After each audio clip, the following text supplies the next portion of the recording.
If you're about to do something for the first time, chances are high that you might embarrass yourself. But what it means is if you're willing to be the kind of person that is willing to embarrass themselves, it means you're trying something new. It means you're going for it when everybody else sits on the sidelines. And so one of the things that I would encourage you to do is that when you feel that tingling, like you're starting to hold yourself back because you start thinking about what all your friends are thinking about, that's a moment to go, oh, this is what that lady was talking about. 5, 4, 3, 2, 1, I'm going for it. Here's the key to the good life. Learn to put everything you've got into everything you do. Whatever you are doing, pour it on. It will quickly open up into opportunity or quickly disclose to you that you ought to be doing something else. The delusion is, if I had a better job, I'd really pour it on. See, that's delusion. Wherever you are, pour it on. Don't give somebody half a job for a day's pay. Pour it on. See, that'll help change your life. Hey, work to your potential, not your quota. If you want to stay really motivated, if you want to answer the question to why people that have already made it keep pushing, it is because they don't operate on quotas, they operate off potential. They're driven to reach their potential. This is also tied to their ethical obligation. They know what they're capable of. Nobody can tell you what you're capable of. You're the only one that knows. So work to your potential, not your quota. So, how many of you believe in your life that your worst day can become your best day if you turn it around? I happen to believe that. That honestly, in a lot of books you read, oh, there's a seed of every adversity, there's a seed of greatness. You've all heard that before, right? But it's actually true. If you were to go back in your life, some of the greatest trials and tribulations, difficulties you've gone through have ended up producing the most beautiful things in your life. Is that true? Yes? Even when you don't want it to be there, you can't stop yourself right now from thinking. You can't do it. It's going on. And so learning how to empower yourself, part of doing that is standing up to yourself. I'm telling you, if you can apply this particular principle, this is like a key that's going to unlock all doors. I need you to deal with the problem. I don't care how complex, I don't care how big, I don't care how small the problem is. The secret is in actually dealing with it. You'll get scared sometimes. Your mind will go blank on you. Some people you will allow to unnerve you. And you wonder, what's wrong with me? I'm not crazy. That's why you've got to learn to make a conscious, deliberate, determined effort to stand up inside yourself. Working on yourself, watching that inner dialogue, it will determine the quality of your life. You can be a history maker, or you can be liked by everyone around you.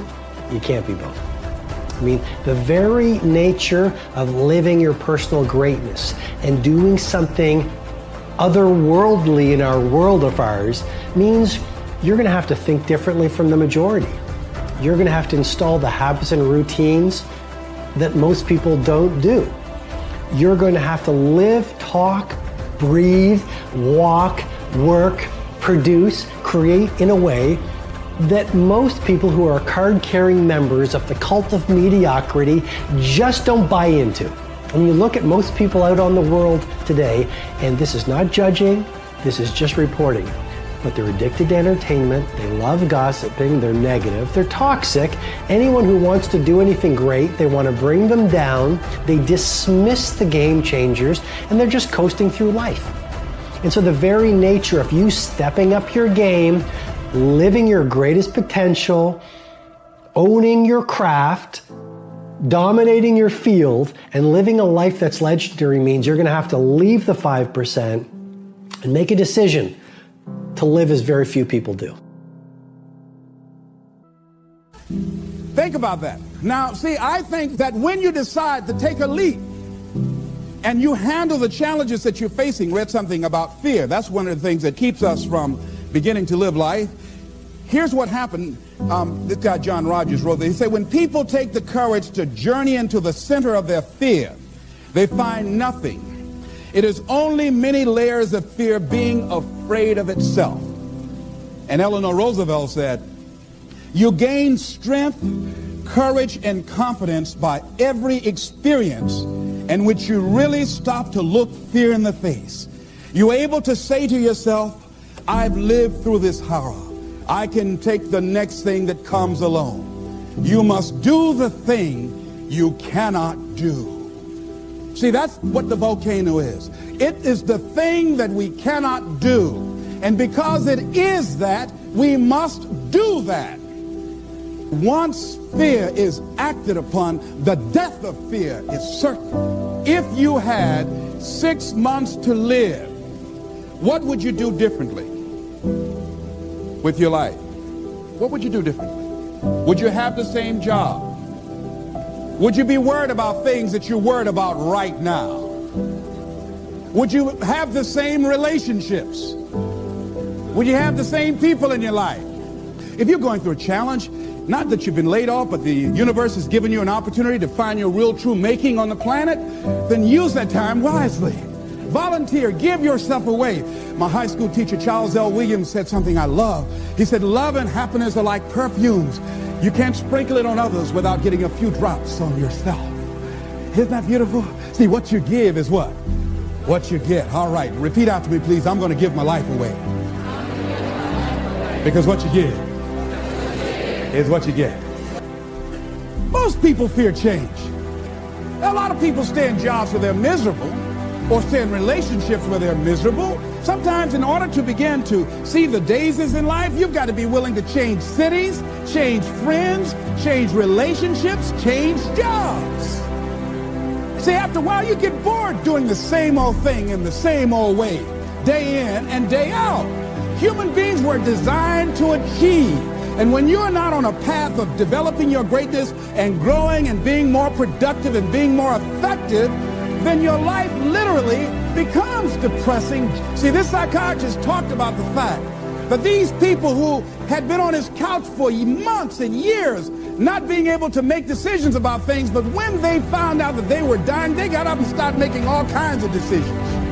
They decided no longer to sell out. And you know what happened to me when I lost my job? You know what I think it was, what life said to me more or less? Les Brown, you know you can do more than what you're now doing. Les Brown, you have sold out. Les Brown, go home. Go in your drawer, pull out your check stubs, and see how much you've sold your soul for. See, one of the things that got me about the movie is what Joe said to his boss after the doctor told him he was going to die. He went back to work and he confronted him. He said, because I was afraid, too afraid to live my life, I sold it to you for $300 a week. I sold my soul for $300 a week. When I look at Joe, ladies and gentlemen, I know that I'd sold out to myself. Different points in my life. And when you go home and you look at, if your life is not what you want it to be, if you're not living the way that you want to live, if you're not experiencing what you want to experience, if it's not giving you what you want, you've got to ask yourself, what have I sold my soul for? Remember that song? 16 times. And what do you get?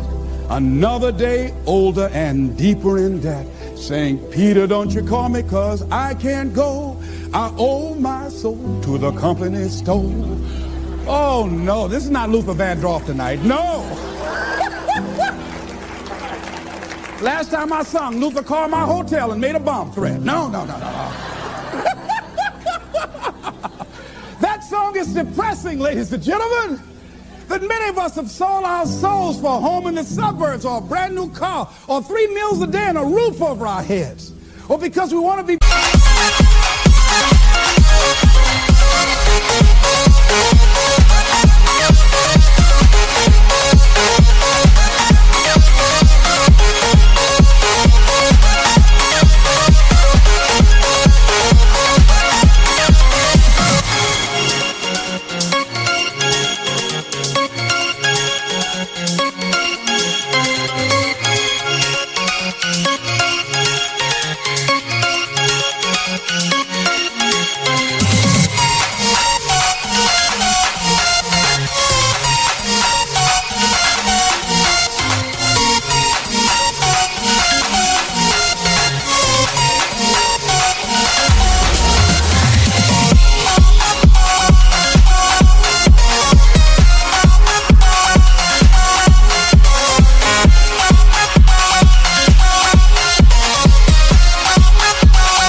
popular with our friends. See, when you decide to make a change, it's challenging. But there's going to be some resistance. Everybody's not going to agree with that. There's a price to pay. The emotions that can change your life. Human beings are emotional creatures, and emotions are powerful for life change. Now, of course, emotions are so powerful they can go either way on you. Emotions can either build or destroy. So you really have to employ emotions properly. We call civilization the intelligent management of human emotions. If you can intelligently apply your emotions in the right direction, no telling what can happen. Could turn your life around one day would be sufficient. The major key...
Two, your better future, you. That's the theme of our seminar tonight. The major key to your better future is you. And I'd like to have you underline two words just to give it some added punch. Underline the word major and the word you, so that it reads, the major key to your better future is you. Now, my first suggestion is transfer this to a card or something where you can put it up where you can see it every day. Preferably put it up where you can see it at the beginning of the day, before you go off to put the day together. This is a good phrase just to glance at, to keep in mind as you're putting the day together. It's called the silent seminar. If you'll just let this talk to you during the day, I found it to be tremendously helpful. The major key to your better future is you. Number one, you can't get somebody else's time. A guy says to me one time, he says, you know, if I had some extra time, I could make some extra money. I said, then forget it. There isn't any extra time. Hey, when the clock strikes 12 midnight, that about wraps it up, right? I mean, you can look around the gongs there for a little more, but it's over. You say to the guy, what are you doing? He says, I'm looking for extra time. See, they'll come and take you away, right? There isn't any more time. Now, if you can't get more time, which you can't, what could you get more of that would make a difference in economic results? And here's the key word. Make it a part of your notes. We're going to consider it tonight. The word is value. And I have a little phrase for your notes. Value makes the difference in results. Value makes the difference. You can't get more time, but you can create more value. Now, here's the first lesson of economics. Everybody should learn it from the time they're old enough to understand what a dollar means, how to earn one, how to get one, how to keep one, what to do with it. First lesson of economics. We primarily get paid for value.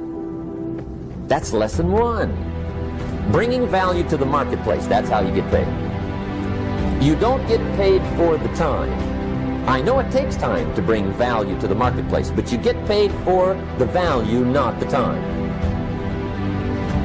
Now, since that's true, here's one of the key questions of the evening. Is it possible to become twice as valuable at the marketplace and make twice as much money in the same time? Could you become 3 times as valuable?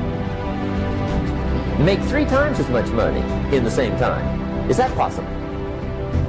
The answer is yes, if. And it's always if, right? Life is known as the big if. Harry Truman once said, life is iffy.